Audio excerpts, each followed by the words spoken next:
In this video, we're going to talk about virtual addresses. What are they? How do they work? How are they different from a physical address? Why might a business need one in particular? Coming up next.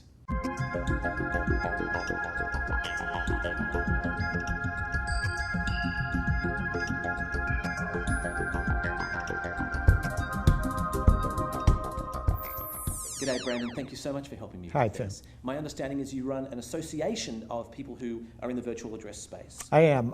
It's a trade association called Retail Shipping Associates. We have about 7,000 retail pack and ship business centers throughout the U.S. Okay, so you're the guy who knows. Let me ask you my question. What is a virtual address? Well, first of all, it's not email. Right. It is a physical address, however. Out of those 7,000 members we've got around the country, we have service providers for the virtual mailbox in all 50 states.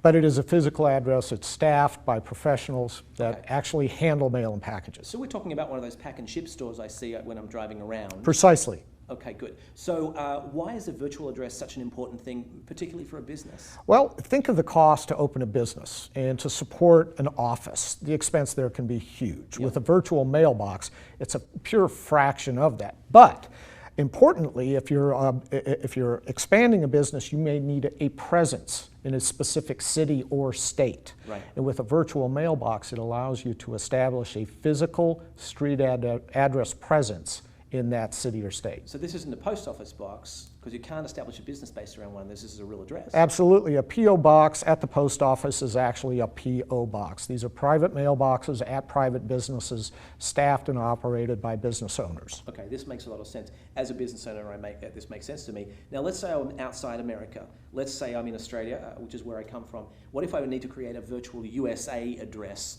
Can the system help me there? Well, that's one of the reasons the system was designed for people like yourself that may be in another country but need a physical presence in the U.S. to transact business. And it really doesn't matter if you actually get mail or packages, frankly. You may just need the address. Right.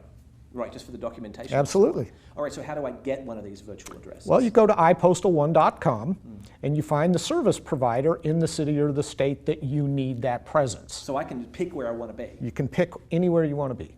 This is a good dreaming game. And you're not limited to one.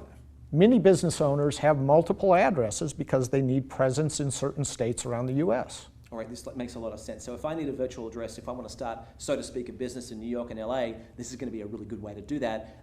It sounds expensive. How much does this thing cost? It's ridiculously affordable. For about $10 a month, you can start a virtual mailbox service. That sounds like a business expense I can handle. I think you can. So much. I appreciate your. Thank you so much. I appreciate your insight here. For those who'd like to find out more about virtual address, how you get one, or to grab your very own, please head over to ipostal1.com. Everything you need is there. You can sign up and have your own $10 a month virtual address across the United States.